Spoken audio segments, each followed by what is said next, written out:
आपको erectile dysfunction की समस्या हो रही है, पर क्या आपको पता है कि इरेक्टाइल डिस्फंक्शन की समस्या नर्व इंजरी की वजह से भी होती है? अगर नहीं तो आज आपको हम बताएंगे। ये समस्या ऐसी है कि इसके बारे में पुरुष आमतौर पर किसी से डिस्कस नहीं करते, एम्बैरेस्ड फील करते हैं, या उन्हें ये नहीं पता कि इसका इलाज कैसे करवाया जाए, किस डॉक्टर की सलाह ली जाए। आपकी इन्हीं सारी समस्याओं को, दुविधाओं को दूर करने के लिए आज का हम वीडियो लेकर आए। आज के वीडियो में आपको हम ऐसी 5 एक्सरसाइज बताएंगे जिन्हें करने से आप अपने इरेक्टाइल डिस्फंक्शन की समस्या से छुटकारा पा सकते हैं। मैं आपका physiotherapist doctor Abhinav Chaturvedi, director रूटानी हेल्थ केयर आगरा से। अब जानते हैं कि इरेक्टाइल डिस्फंक्शन की समस्या क्या होती है। ये तो आप सभी जानते हैं कि पूरे शरीर में जो भी हम एक्टिविटी करते हैं, कोई काम करते हैं, जैसे मान लीजिए मेरी आई ब्लिंक कर रही है, मेरा हाथ की उंगलियां चल रही हैं, या पैर चलते हैं, कंधा चलता है, ये सभी कार्य हमारे ब्रेन से कंट्रोल होते हैं। मगर कैसे?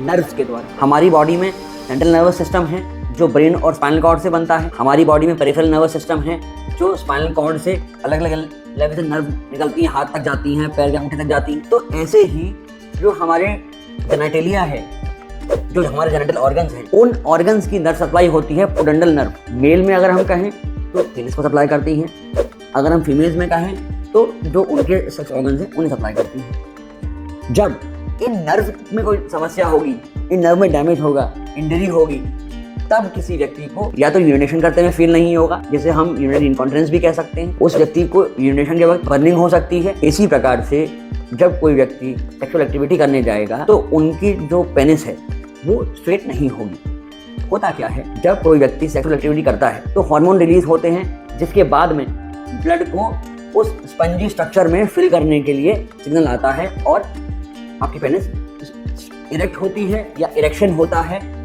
वो लेंथन होती है। जब आपकी नर्व डैमेज हो जाएगी, पोडेंडल नर्व में कोई इंजरी होगी, तब ये एक्टिविटी नहीं होगी, क्योंकि सिग्नल ही कट हो गया, सिग्नल नहीं ट्रांसमिट होगा। इस मैकेनिज्म के द्वारा किसी व्यक्ति को इरेक्टाइल डिस्फंक्शन होता है। आप कैसे पता लगाओगे कि किसी व्यक्ति को या आप ही को इरेक्टाइल डिस्फंक्शन की समस्या हो रही है? कोई आपको बताने वाला नहीं है, आप किसी डिस्कस भी नहीं करोगे, इसलिए इन सबको ध्यान से सुनिएगा, समझिएगा। घबराने वाली बात नहीं है, आप जान सकते हैं कि आपको क्या समस्या हो रही है। तो इरेक्टाइल डिस्फंक्शन के वक्त या अगर आप में या किसी को ये समस्या उत्पन्न हो रही है तो ऐसे व्यक्ति को यूरिन इनकॉन्टिनेंस हो सकता है, अर्थात यूरिन या तो निकल जाएगी या आप उसे होल्ड नहीं कर पाएंगे। यूरिनेशन के वक्त आपको पिनियल ओपनिंग पे बर्निंग हो सकती है। किसी पेशेंट को डायरिया हो सकता है, या नर्व डैमेज की वजह से नमनेस हो सकती है, टिगलिंग हो सकती है जेनेटेलिया में, आपको कॉन्स्टिपेशन हो सकता है। इसलिए इन सारी चीज़ों पर ध्यान देना पड़ेगा हमें, इन्हें नज़रअंदाज नहीं कर सकते। कई बार पेशेंट को ऐसा लगता है कि उन्हें बार बार यूरिनेशन के लिए जाना चाहिए, यूरिनेशन होता नहीं है बट फीलिंग होती है। इन सारी समस्याओं में क्या होता है, जब नर्व डैमेज होती है तो पेल्विक फ्लोर की मसल्स भी वीक हो जाती हैं। तो पेल्विक फ्लोर की मसल्स को ताकत देने के लिए आप कुछ एक्सरसाइज कर सकते हैं। जैसे पहली है, इसे ब्रिजिंग कहते हैं। आप आराम से लेट जाएंगे किसी बेड पे या किसी भी योगा मैट पर। इसके बाद अपने पैरों को मोड़ कर रखिए, बट दोनों पैरों में थोड़ा सा गैप रहेगा। अब नॉर्मली ब्रिजिंग आप करते हैं, कमर उठाइए और नीचे ले आए। यहाँ आपको ब्रिजिंग में ऐसा नहीं करना, आपको पेल्विस की रोलिंग करनी है। किस प्रकार से होगा, आप अपने पेल्विस को ऊपर रोल करेंगे और तब उठाएंगे ऊपर। जब वापस आएंगे तो लेटिए और पेल्विस को सीधा कर दीजिए। अभी जब मैं लेटा हूं तो मेरी यहाँ कमर में, पीठ के नीचे गैप है। पहले हमें अपनी कमर को नीचे की तरफ लगा देना है, इस प्रकार से पेल्विस पीछे रोल कर गई। अब धीमे से कमर को ऊपर उठाना है, मेंटेन करना है कुछ देर के लिए। आप 5 की गिनती तक मेंटेन कर सकते हैं या 10 तक मेंटेन कर सकते हैं। धीमे से वापस आइए, फिर कमर में जो पीठ में गैप है उसे वापस से मेंटेन कर दीजिए। ये है सिंपल तरीका पेल्विक रोलिंग और ब्रिजिंग करने का। इसके साथ आप एक और तरीका कर सकते हैं, जिसे SLR कहते हैं। आप एक बार में सिर्फ एक पैर को उठा सकते हैं ऊपर। इस प्रकार से भी आप अपनी पेल्विक फ्लोर की मांसपेशियों को ताकत दे सकते हैं। ये आपको मैंने बताई कि आप एक्सरसाइज कैसे कर सकते हैं पेल्विक फ्लोर की मसल को ठीक करने के लिए। आपकी सुविधा के लिए हम एक नया प्रोग्राम आपके लिए लेकर आ रहे हैं, जिसे कहते हैं इंस्टाग्राम लाइव।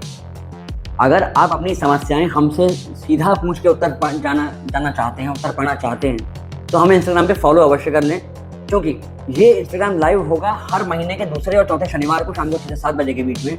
जहां पर लाइव आकर आप अपनी समस्याएं हमसे पूछ सकते हैं और अपनी समस्याओं के हल पा सकते हैं। अब हम जानते हैं कि क्या कॉजेज होते हैं इरेक्टाइल डिस्फंक्शन के। किसी व्यक्ति को इरेक्टाइल डिस्फंक्शन होने के कॉजेज में बहुत ही प्रोमिनेंट होते हैं अगर वो व्यक्ति डायबिटिक है, क्योंकि डायबिटीज एक डिजीज नहीं है, एक सिंड्रोम है। डायबिटीज कई सारी जो बॉडी के प्रोसेस हैं उन्हें स्लो कर देती है। तो जेनिटल ऑर्गन के इरेक्शन का भी संबंध डायबिटीज से है, क्योंकि मेल जेनिटल ऑर्गन का ब्लड फ्लो बहुत ज्यादा होता है, बहुत ही रिच होता है ब्लड फ्लो, क्योंकि वहाँ आर्टरीज बहुत ज्यादा होती हैं। जब किसी व्यक्ति को डायबिटीज होगी तो ये काफी हद तक संभव है कि उन्हें ब्लड के सर्कुलेशन में समस्या आए, क्योंकि डायबिटीज की वजह से मल्टीपल स्क्लेरोसिस भी हो सकती है। कई बार लोगों को एथेरोस्क्लेरोसिस भी हो जाती है, अर्थात आर्टरीज की हार्डनिंग हो जाती है, तो ब्लड वेसल्स भी डैमेज हो जाती है। जब ब्लड वेसल्स डैमेज होंगी तो किसी ऑर्गन की ब्लड सप्लाई हैम्पर हो जाएगी, इरेक्शन में समस्या आएगी। कोई व्यक्ति अगर नर्व इंजरी से जूझ रहा है या उससे कोई नर्व इंजरी हुई है, जैसे कि कई बार लोग आते हैं हमारे पास, डॉक्टर साहब हमें टेलबोन में चोट लगी थी, हम सीढ़ियों से गिर गए थे या हम किसी बाइक से गिर गए थे, हमें टेलबोन में चोट लगी थी, इसके बाद से हम ये महसूस कर रहे हैं कि हमें इरेक्टाइल डिस्फंक्शन जैसा कोई समस्या हो रही है। अब टेलबोन की समस्या क्या होती है, कैसे ठीक कर सकते हैं, उसके बारे में वीडियो का लिंक आई कार्ड में अवेलेबल है, आप जाकर उसे देख सकते हैं। फिलहाल नर्व इंजरी को ठीक करने के लिए आप क्या एक्सरसाइज कर सकते हैं या नर्व के दबने के लिए क्या आप एक्सरसाइज कर सकते हैं, आइए उसे जान लेते हैं। मैंने पहले भी एक्सरसाइज बताई है अपनी और वीडियोस में, फिर से बता रहा हूँ। अपनी पेल्विस को रोटेट करिए एंटीरियर और पोस्टीरियरली। ये मेरी पेल्विस है, आप मेरी उंगलियों की मार्किंग से समझ सकते हैं।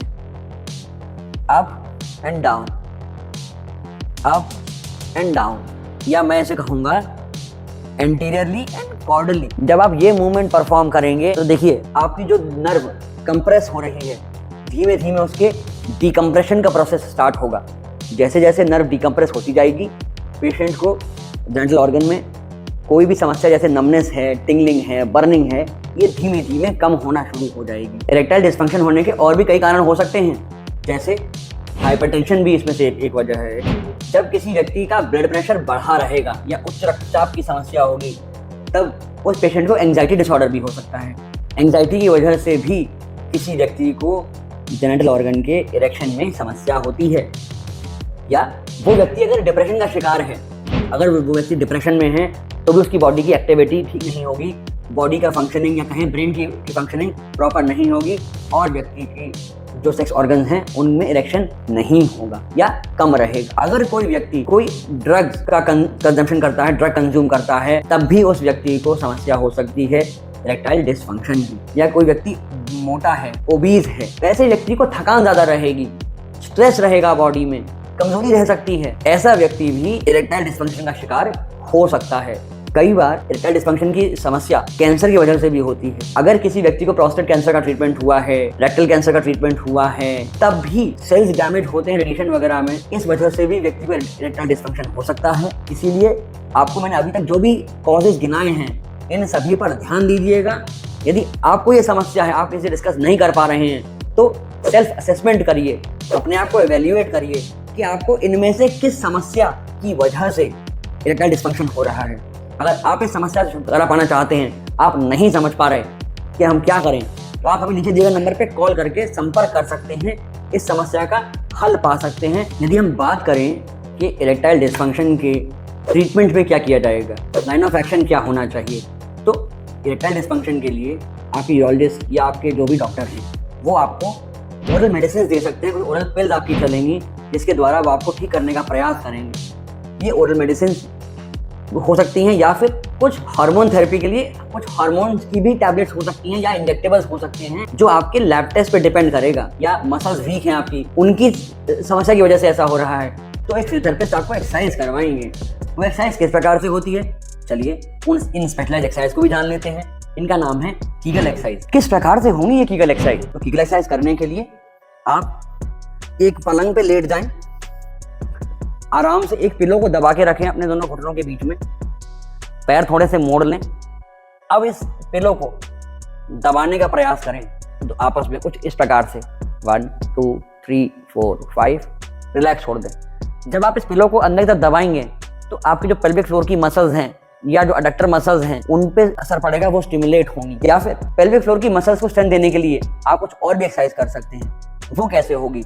वो होती है स्क्वाट पोजीशन में। आप इस प्रकार से स्क्वाट पोजीशन में आ जाएं।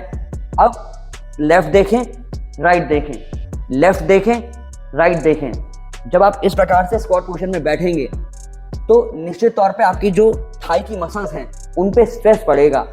धीमे धीमे इनकी स्ट्रेंथ डेवलप होती चली जाएगी और आपको जो समस्या है वो दूर होती चली जाएगी। आपको एक एक्सरसाइज और बताता हूँ पेल्विक फ्लोर मसल्स की स्ट्रेंथनिंग के लिए। वो एक्सरसाइज करने के लिए आपको एक बेड पर कुछ इस प्रकार से आना है, क्वाड्रुपेड पोजीशन में। इसे फ्रॉग मूवमेंट कहते हैं। आप ऐसे जाएंगे पीछे की तरफ, वापस आइए, फिर पीछे जाइए, फिर वापस आइए। ध्यान ये रखिए आपके पैर अच्छे से खुले होने चाहिए, एक फ्रॉग के पैरों की तरह। जैसे एक मेंढक के पैर खुले होते हैं इस प्रकार से मेंढक इस तरह से जंप लेता है और वापस आता है। ये एक्सरसाइज जब आप परफॉर्म करेंगे तो आपकी पेल्विक फ्लोर की मसल्स एक्टिवेट होंगी, उनकी स्ट्रेंथ बढ़ती चली जाएगी धीमे धीमे। अगेन इस एक्सरसाइज को भी आपको परफॉर्म करना है स्टार्टिंग में 5-5 के सेट में, दिन में 2 बार। आगे जाकर इसे 10-10 मूवमेंट के सेट में करिए। अगर आप चाहते हैं ऐसी और इन्फॉर्मेटिव वीडियोस आप तक पहुंचते रहें तो उसके लिए अपने चैनल को सब्सक्राइब अवश्य कर लें, ताकि जब भी नया वीडियो पब्लिश हो आपको उसका नोटिफिकेशन समय से मिल जाए। अगर आपको स्पाइनल कॉर्ड की इंजरी हुई है और आप चाहते हैं उसे पाना छुटकारा, तो लेफ्ट वाला वीडियो क्लिक करके देख लें। या फिर घुटने में दर्द हो रहा है तो आप राइट वाला वीडियो क्लिक करके देख लें।